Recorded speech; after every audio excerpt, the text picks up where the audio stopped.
Istriku, kini baru terasa betapa dirimu, saya lihat kamera ya, istriku nonton ini, adalah wanita yang mulia, teramat mulia dan sangat mulia.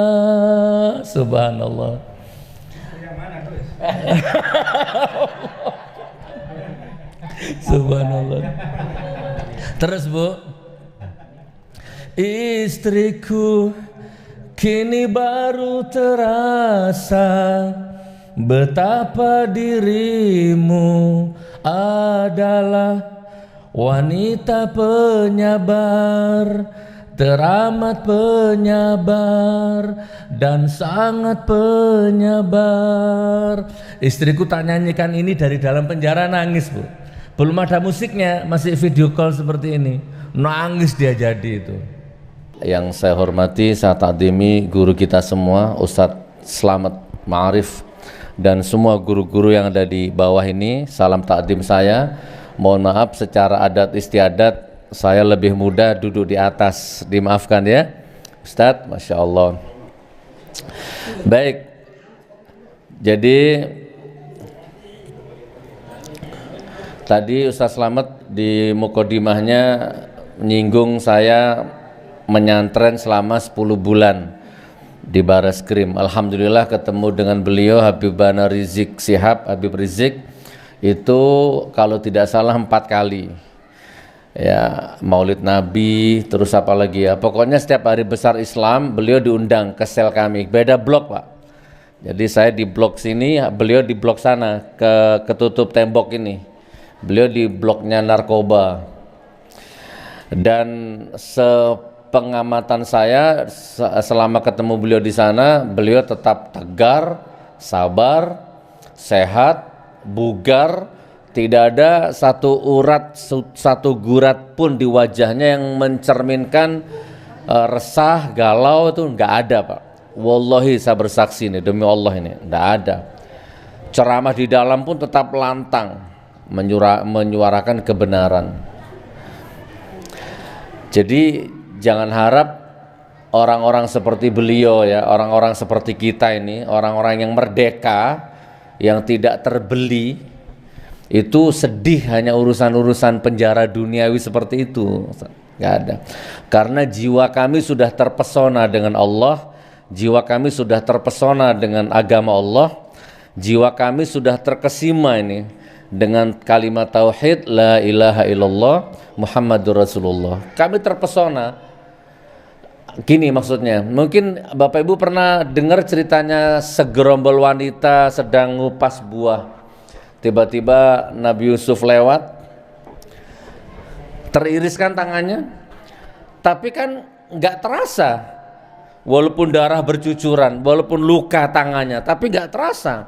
Oke, sebelum saya lanjut, coba bayangin Bu, bayangkan sekarang Anda ngupas buah, teriris, darah muncrat, harusnya perih yang tiada terkira, tetapi mereka semua nggak terasa gitu. Kenapa? Karena alam bawah sadar mereka sedang terhipnotis, terkesima tingkat dewa, terpesona klimaks, ya tasawufnya itu klimaks dengan ketampanan Nabi Yusuf. Itu loh. Sama Habib Rizik juga gitu, saya juga gitu, terkesima ya. Lihat agama Islam dilecehkan, agama Islam selalu dinista, umat dibentur-benturkan. Kami terkesima. Jangankan 10 bulan, mati berkalang tanah sekalipun, kami terkesima gitu Pak. Ustadz Irwan saksinya. Malam ketiga saya ditawari, kalau Gus Nur minta maaf sekarang, besok bebas. Kalau Gus Nur minta maaf sekarang di media, besok bebas. Alhamdulillah Allah tetap genggam saya, enggak. Ketemu di pengadilan, siapa yang salah? Hak-hak, batil-batil. Haram hukumnya sampai minta maaf. Saya bilang gitu Ustaz. Kemudian saya telepon istri, "Ma, gimana ini? Kalau Abi minta maaf, Abi bebas." "Oh jangan Bi, Jangan. Mama bangga punya suami di penjara gara-gara menegakkan kebenaran. Oh hebat, gila ini istriku ini. Ya kan? Anak-anak juga begitu. Nah, ternyata memang kami satu giroh, satu getaran suami istri ini. Ya, menurut mereka para pembenci agama Allah, saya ini suami istri yang gila ya. Tapi menurut saya enggak, kami terkesima dengan agama Allah ini, dengan perjuangan ini kami terkesima. Sudah sering kita bahas Bapak, ini bukan takabur ya. Saya enggak kaya-kaya amat, tapi seandainya saya enggak kerja sebulan, 2 bulan, 3 bulan, enggak kerja setahun pun, saya enggak akan kelaparan Pak. Saya berada di zona nyaman, usaha itu jalan gitu loh, lancar. Saya punya sistem, bahkan ini sudah sering saya bahas ini. Kalau Anda buka YouTube saya, masa saya Anda nggak tahu, saya punya pesantren di Palu itu gratis. Gratisnya bukan subsidi silang Ustadz, bukan. Kalau subsidi silang itu kan yang kaya bayar, yang miskin gratis. Saya enggak, mau kaya raya gratis gitu. Mau anaknya miliarder gratis, nggak bayar. Itu. Jadi listrik, makan, santri, sembako, gajinya Ustadz itu Allahu Akbar. Percayakan sama saya, 9 tahun nggak pernah telat ini, sudah 9 tahun ini. Artinya saya berada di zona nyaman. Jadi kalau mau hidup enak, nggak usah ngurusin Jokowi lah, ngapain, nggak ada hasilnya. Nggak usah ngurusin rezim, mau rusak, mau apa, biarin. Kalau saya mau bersikap seperti itu bisa Pak, sangat-sangat bisa. Dan lebih enak sebenarnya, karena ngeritik rezim juga nggak ada bayarannya, nggak ada untungnya, nggak ada yang gaji. Anda pikir saya dibayar Prabowo? Nggak. Dibayar Sandiaga Uno, naudzubillah min dzalik. Nggak ada yang bayar. Panggilan jiwa. Makanya apapun bentuk derita ini udah nggak terasa Pak. Kayak wanita yang ngupas buah tadi itu loh. Apalagi ditambah istri. Nggak usah Bi, nggak usah minta maaf. Mama bangga punya suami di penjara gara-gara membela kebenaran. Ini sering saya cerita sama Ustadz Irwan, saya cerita di YouTube. Jadi ada orang-orang di penjara itu Bu, kalau video call sama anaknya itu dia bohong. Dia bilang sama anaknya, papa lagi kerja di luar negeri itu. Padahal di penjara. Satu kamar sama saya itu, ya Allah, kalau video call sama istrinya sama anaknya nangis. Sambil dia membohongi anaknya, katanya di luar negeri lagi kerja. Papa lagi kerja nak, sabar nak itu. Dia malu kalau anaknya tahu kalau bapaknya di penjara. Saya enggak. Abi di mana? Abi mondok nak, pesantren. Di mana? Di penjara Bareskrim. Gitu. Bangga. Enggak ada yang saya tutupin saudaraku. Nah gitu loh, ini yang membuat kita terkesima. Makanya usahakan antum terpesona kepada Allah, terkesima kepada Rasulullah. Maka enggak ada derita. Enggak ada Ustaz. Nanti pelan-pelan kita kupas ya. Jadi di situ saya banyak menemukan hikmah malah. Hikmah pertama, saya semakin sayang sama istri. Sayang banget sama istri, Masya Allah. Ya Allah, sekeluar dari sini, apapun salahnya istri, apapun benarnya saya akan tetap ngalah. Bahkan sampai tercipta lagu judulnya Istriku. Buka di YouTube Bu, Gus Nur 13 Official, judulnya Istriku. Itu sekarang di dalam penjara Bareskrim. Nyanyiin ya. Jangan lupa like, comment, share dan subscribe. Masya Allah. Ini bocorannya ya, satu syair ya. Istriku kini baru terasa betapa dirimu. Saya lihat kamera ya. Istriku nonton ini. Adalah wanita yang mulia, teramat mulia dan sangat mulia. Subhanallah. Yang mana tuh? Subhanallah. Terus Bu, istriku kini baru terasa betapa dirimu adalah wanita penyabar, teramat penyabar dan sangat penyabar. Istriku tak nyanyikan ini dari dalam penjara nangis Bu. belum ada musiknya, masih video call seperti ini, nangis dia jadi itu. Yang terakhir ya, istriku kini baru terasa betapa dirimu adalah wanita setia, wanita soleha dan sangat mulia. Masya Allah. Nyanyikan nanti di depan istrinya ya. Luar biasa Gus. Masa. Ini makanya Gus. Saya belum bisa nyiptain lagu, makanya tetap satu. Alhamdulillah. Mau dengar refnya ndak? Makanya nggak sedih Bu di penjara, coba lihat, tambah gemuk saya Bu. Nggak ada sedihnya, nggak ada beban. Ya. Ini refnya. Kita pernah tinggal di rumah kontrakan dan tak punya apa-apa. Dulu saya pernah tinggal di rumah kontrakan ya. Kita pernah tinggal di kamar kos-kosan, sebutir nasi pun tak punya. Demi Allah saya pernah tinggal di kamar kos-kosan Bapak Ibu. Ambil 2 kamar, satu untuk barang, satu untuk orang. Kita pernah berlangganan pegadaian, apapun saja digadaikan. STNK itu tak gadaikan Bu, laku 75.000 karena nggak ada yang dimakan. Helm digadaikan. Bahkan kita pernah numpang rumah orang, sepeser uang pun tak punya, namun kau tetap setia. Istri saya tetap setia Bu. Namun kau tetap bertahan, namun kau tetap bersabar. Saya numpang rumah orang di Palu itu, di pasar. Kalau buka pintu bau amis, bau ikan itu. Saya numpang rumah orang di situ. Pertama merintis dakwah di Palu itu. Ya Allah, pernah saya alami. Nah, jadi semakin sayang sama istri, itu hikmah yang tidak bisa ditukar dengan apapun Bu di dalam penjara itu. Ya Allah, selama ini engkau selalu menderita wahai istriku. Engkau selalu ngalah dengan suamimu, egois aku ini. Kalah menang tetap aku harus menang, kamu harus tunduk. Tapi sekarang aku berjanji, duhai istriku, aku yang akan ngalah.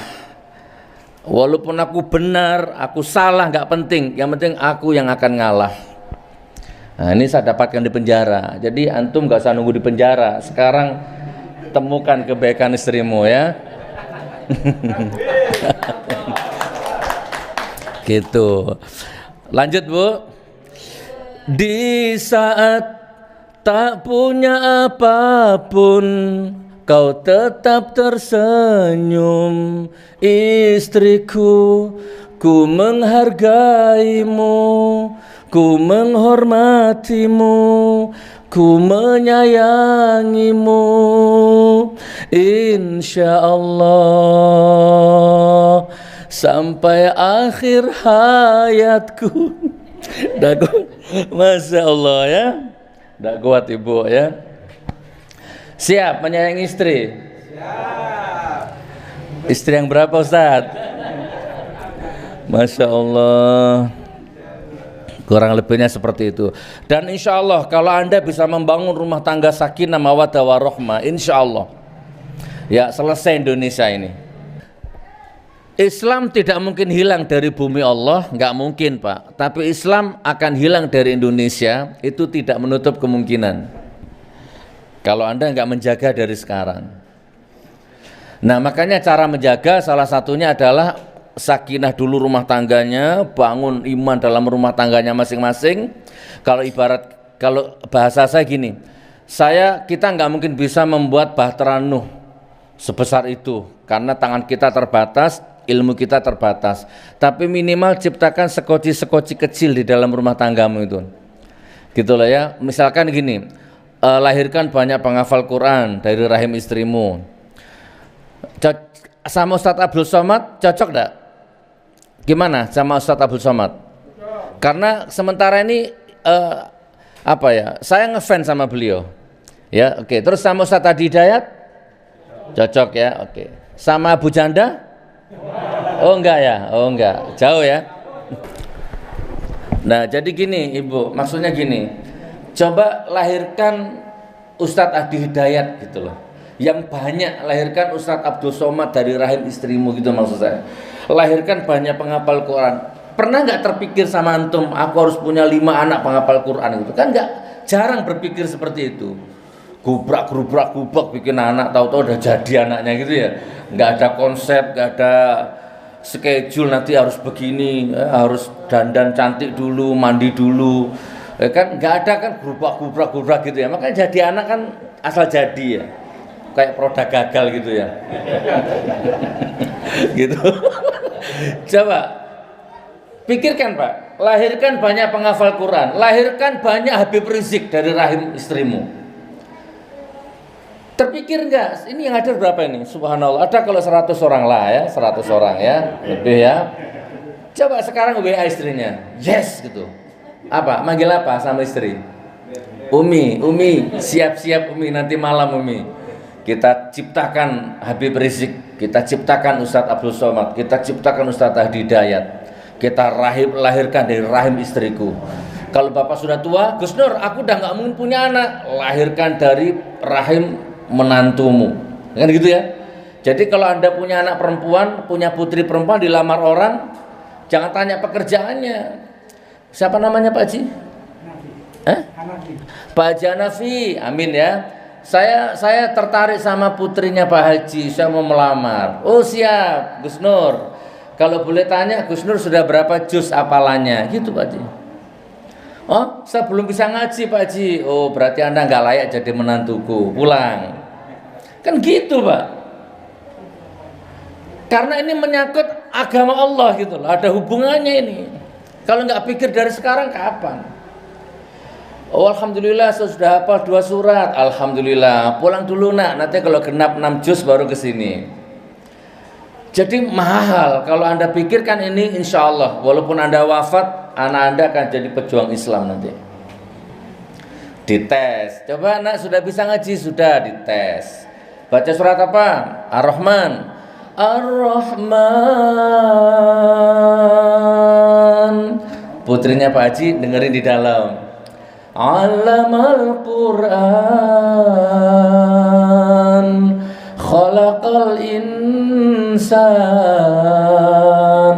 allamahul bayan. Oke, stop nak. Anda layak jadi menantuku. Gitu siap. Rujukannya pinter ngaji. Baca Nafi, saya mau melamar putrinya Pak Haji. Oh ya nak, sudah hafal berapa surat? Trikul. Apa trikul nak? Qul huwallahu ahad, qul a'udzu birabbil falaq, qul a'udzu birabbin nas. Alhamdulillah. Apa Ustaz? Izin. Oh iya. IBTV. Oke. Coba bangga gak punya menantu pinter ngaji? Tabarakalladzi biyadihil mulk wa huwa ala kulli syai'in qadir. Alladzi khalaqal mauta wal hayata liyabluwakum ayyukum ahsanu amala wa huwal azizul ghafur. Layak dia jadi menantumu saudaraku. Maka begitu Anda punya cucu, insya Allah penghafal Quran. Kalau sudah begitu, aman agama Indonesia, agama Islam di negara Indonesia ini aman. Gitu. Masuk akal enggak? Masuk akal. Ciptakan sebanyak-banyaknya orang yang berjiwa seperti Habib Rizik. Ciptakan itu. Dan Anda punya potensi, cuman Anda nggak berpikir sampai ke sana. Maka mulai sekarang pikirkan. Siap. Ini materinya apa Ustaz? Apa aja? Tadi kan cerita penjara Bareskrim ya, kok jadi ke sini ya? Motivasi biar tambah anak, tambah Subhanallah. tambah rezeki. Kita lanjut ya. Jadi terpesona saudaraku di dalam penjara baris krim, tambah sayang sama anak, tambah sayang sama istri.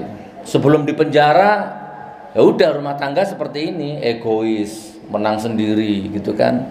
Nah sekarang saya bisa mengalahkan 1000 orang, tapi saya akan kalahkan diriku sendiri di depan istriku. Nggak peduli sudah. Saya bangga kalah di depan istriku, nggak masalah. Ya. Paham nggak maksud saya ini? Rendahkan ego, saya bunuh egoku di depan istriku. Selama tidak menyangkut urusan syar'i aja, selama tidak melanggar ke syar'i nggak masalah. Itu yang saya dapat hikmah pertama di dalam penjara, saudaraku. Jadi Habib Rizik itu wajahnya selalu semangat di sana. Walaupun seandainya manusiawi hati beliau mungkin ada marah, ada kecewa, tapi minimal beliau pandai memanajemen kolbunya. Beliau tidak menampakkan kesedihan di depan umatnya. Gitu. Saya berusaha menelusup dari sorot mata beliau itu saja. Jangan-jangan ini pura-pura ini, jangan-jangan hatinya galau.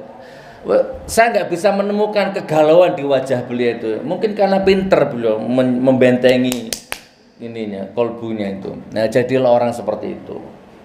Ma'rifat, terpesona dengan agama Allah ini, terpesona. Maka jangankan cuma penjara, teriris pisau pun nggak terasa, saudaraku. Dan insya Allah kalau Anda sudah kesana arahnya, kesana jiwamu, maka agama ini tidak akan putus, nasabmu tidak akan putus. Tadi saya dengan Ustaz Irwan Saifullah tadi di mobil perjalanan ke sini tadi itu kita bahas surat Al-Kautsar. Bismillahirrahmanirrahim. Inna a'tainakal kautsar. Sesungguhnya telah kuberikan kepadamu hai Muhammad nikmat yang banyak. Gitu ya. Fasholli lirabbika wanhar. Maka tegakkan salatmu karena Allah. Nah, ayat terakhir ini luar biasa. Gimana? Inna syani'aka huwal abtar. Sesungguhnya orang-orang yang membencimu dia akan terputus. Ini ayat terakhir ini luar biasa. Bawa pulang nih. Sesungguhnya orang-orang yang membencimu hai Muhammad dia akan terputus.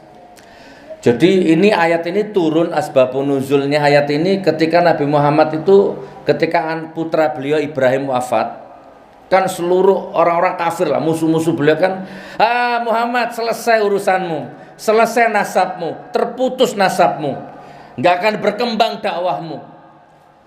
Ya istilah begitulah, karena anak laki-lakinya meninggal wafat, maka diledek sama kafir-kafir Quraisy ini.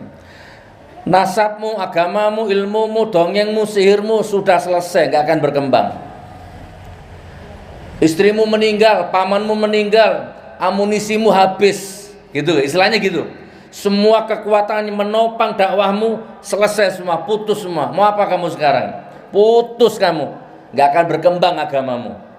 Kata Abu Lahab, kata Abu Jahal. Nah, maka sama Allah dijawab dengan ayat ini gitu. Sekarang kita lihat kenyataannya, yang putus siapa? Bahkan Abu Jahal apa Abu Lahab itu? Mana sekarang? Ada nggak keturunannya Abu Jahal Abu Lahab di sini? Nggak ada. Ada satu itu ya, yang baru menikah kemarin ya. Iya kan? Bahkan ada salah satu anaknya Abu Lahab, Abu Jahal atau siapa itu yang malah masuk Islam. Bukan Muhammad yang terputus gitu loh. Mereka yang terputus. Nggak ada. Sekarang Habib Rizik salah satunya. Banyak sekali para tabi'in, para sahabat, pewaris Nabi kan sampai sekarang ada jutaan. Dan nggak akan pernah putus. Maka sama Allah dibalas sama ayat ini. Sesungguhnya Muhammad orang-orang yang membencimu dia yang terputus. Terbukti. Ya kan? Kemarin ada yang sari kondeku lebih cantik daripada cadarmu. Putus dia sekarang, murtad. Gak masalah. Gak tahu besok siapa lagi itu. Gak ada saudaraku, agama Islam gak akan terputus. Allah jaga agama Islam ini. Nasabnya, ilmunya, sanatnya gak akan terputus. Nah makanya ayo, Anda juga punya kewajiban sekarang. Apa? Lahirkan sebanyak-banyaknya Habib Rizik dari rahim istrimu. Lahirkan sebanyak-banyak ulama dari rahim istrimu. Gampang. Caranya bercinta itu sebelum bercinta mandi yang bersih, dandan yang cantik. Kalau bisa itu bercinta itu kata Ustaz Irwan itu seminggu 7 kali Ustaz. seminggu 7 kali, sehari 3 kali ya, kayak minum obat gitu ya. Maka dijamin dengkul mulai grek. Sampo habis Ustaz. Barakallah. Oke. Astagfirullah ya. Takbir. Terpesona, terkesima, buat dirimu terkesima oleh agama Allah. Banyak pertanyaan, Gus Nur, apa enggak takut, apa enggak kapok? Kadang saya bukan takut Ustadz, ini bukan soal takut, bukan soal berani. Saya bukan pemberani, saya bukan penakut. Enggak tahu Ustadz, ngalir aja Ustadz. Ngalir aja. Itu artinya memang, nah makanya saya jaga itu supaya semangat ini tetap ada. Saya jaga, saya ditemani oleh orang-orang ikhlas. Safar dakwah dengan Ustadz Irwan, safar dakwah kemana-mana, kita putus itu akses-akses yang sifatnya duniawi, kapitalis, materialis itu kita putus saudaraku. Kita jadi orang merdeka sampai detik ini. Ya, maka kalau Anda mau dakwahmu lurus, dakwahmu lancar, semangat girohmu dijaga sama Allah, jadikan dirimu menjadi jiwa yang merdeka. Jangan menjadi jiwa yang tergadai. Bapak Ibu, saya melihat sendiri mata saya. Tidak tahu Anda mungkin juga lihat di YouTube banyak kok. Sebenarnya di Indonesia ini banyak pondok pesantren yang besar, ribuan santrinya. Banyak kiai ulama yang sangat punya karomah, punya aura lah ya, punya kewibawaan. Banyak. Cuman karena sudah ada pejabat yang datang ke sana, dia sudah terima amplopnya, sudah terima uangnya, perutnya sudah kenyang dengan uangnya pejabat itu, maka tergadai, harga diri tergadai, idealis tergadai, iman mungkin tergadai dalam tanda petik ya, sehingga walaupun negeri ini dolim hancur seperti ini, diam mereka. Walaupun santrinya jutaan, walaupun ilmu kitab kuningnya ngelontok di luar kepala, walaupun Al-Quran hadisnya udah hafal di luar kepala, tapi imannya terjual, akidahnya tergadai. Maka dia nggak bisa mau ngomong. Dia tahu tuh, ya Allah negeriku hancur, ya Allah bangsaku ini tergadai, ini nasib anak cucuku ngeri nih besok, nggak jelas ini, utang riba begini. Cuman begitu dia mau bersuara, dia ingat bahwa dia sudah ikut makan duitnya. Maka nggak merdeka teman. Jadi sekarang ini tolak ukurnya, ayo jadi orang yang Islam, berdaulat, merdeka. Saya sama Ustaz Slamet, walaupun dulu Pilpres dulu kita dukung Prabowo, bukan karena Prabowonya, karena ijtima ulama ada di belakang Prabowo itu. Coba setel video saya yang tahun 3-4 tahun yang lalu, coba ada di YouTube, masih ada. Ada Prabowo, tidak ada Prabowo, 2019 ganti presiden, gitu dulu. Bukan Prabowonya saudaraku, ya, tapi ada ijtima ulamanya. Dan alhamdulillah ternyata memang benar kita dikhianati, alhamdulillah ya. Barakallah. Datang ke Mekah, salim, cium tangannya Habib Rizik, masya Allah. Ternyata sekarang yang mendukung masuk penjara, yang didukung masuk istana. Dan saya dengar sekarang dia mau nyalon lagi. Maka sebodoh-bodohnya manusia kalau Anda milih dia. Wallahi, tak bodohkan sekarang, mumpung ketemu sekarang ini ya. Jadi kalau dia nyalon lagi, pilih. Berarti Anda sebodoh-bodohnya manusia, jatuh di tempat yang sama. Kok jadi ke Pilpres? Takbir. Ya gini ya, jadi mengerucut. Saya biar nggak kemana-mana. Intinya buat hatimu terkesima saudaraku dengan Allah ya, dengan agama Allah ini, buat dirimu terkesima.